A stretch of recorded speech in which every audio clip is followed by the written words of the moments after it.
Il n'y a pas de quoi voir.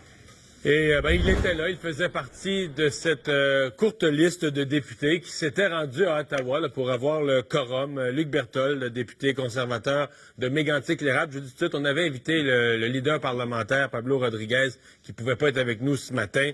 Monsieur Berthold, bonjour. Bonjour, M. Dumont. Racontez-nous comment vous avez vécu ces heures. Bien, ça a été beaucoup d'heures d'attente, parce que, vous savez, comme vous l'avez mentionné tout à l'heure, on a été un peu surpris par cette décision de dernière minute des libéraux de vouloir s'accaparer beaucoup de pouvoir jusqu'en janvier 2002. On n'a pas compris pourquoi, parce que comme vous l'avez dit, depuis le début, on collabore. Quand on a ajourné le Parlement, quand on a décidé de reconvoquer le Parlement avec des effectifs de députés réduits, tout allait bien, jusqu'à temps qu'on apprenne ceci et qu'on voit dans un document à la dernière minute que le gouvernement voulait s'accaparer tous ces pouvoirs-là. Mais quel pouvoir vous faisait le plus peur là, dans les pouvoirs dont on dit que le gouvernement voulait s'accaparer? Parce que le public est conscient, M. Legault le fait, M. Trudeau doit le faire. Ils doivent prendre des mesures exceptionnelles en des temps exceptionnels. Qu'est-ce qui vous apparaissait exagéré, là, au-dessus de la limite acceptable?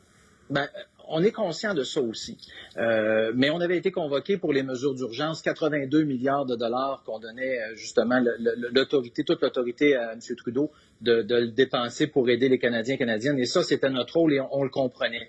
Ce que les libéraux voulaient faire, c'est se donner le pouvoir d'augmenter les impôts, la dette et les dépenses, et tout ça sans l'approbation du gouvernement. Et ça s'est jamais fait dans l'histoire parlementaire, des pouvoirs de telle envergure pour une durée aussi longue. Donc, c'est ce qu'on a demandé au gouvernement. Pourquoi? Et c'est là le beau côté de la chose. C'est qu'on a semblé vouloir faire vivre ça, présenter ça comme une crise des conservateurs. Mais ça a été plutôt une négociation avec les libéraux. Dès le départ, c'est les libéraux qui ont demandé la suspension des travaux de la Chambre pour faire en sorte qu'on puisse négocier avec eux. Donc, nous, on est arrivés, on a siégé pendant à peu près 10 minutes, on a suspendu la Chambre. Les députés qui avaient été convoqués, qui n'étaient pas partie prenante aux négociations, on a attendu jusqu'à 6 heures le soir pour se faire à nouveau dire qu'on suspendait les travaux jusqu'à ce qu'il y ait une entente. Et c'est allé jusqu'à 3h15 dans la nuit où on a finalement commencé vous, essentiellement, de midi et 10 à 3h15 dans la nuit, vous étiez assis dans votre bureau à attendre que la négociation au plus haut niveau se conclue pour aller siéger, là.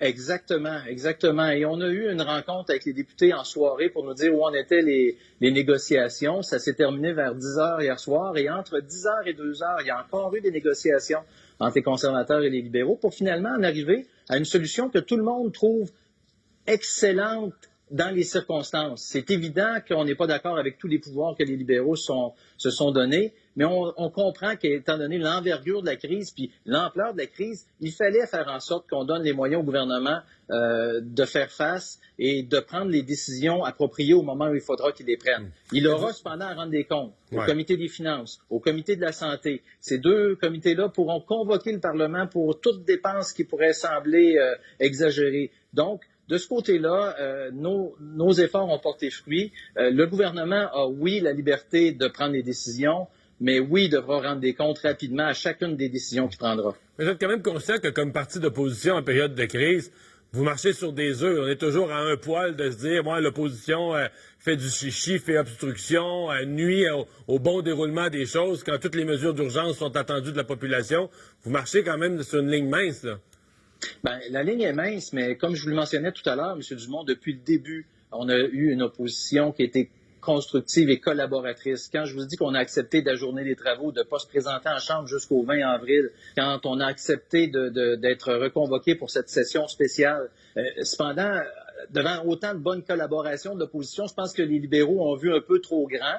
On a recadré les choses hier et maintenant, on va continuer de travailler en collaboration avec le gouvernement. Écoutez, les Canadiens, vous l'avez mentionné aussi tout à l'heure, 1 million de demandes d'assurance-emploi la semaine dernière. Il va en avoir au moins autant cette semaine.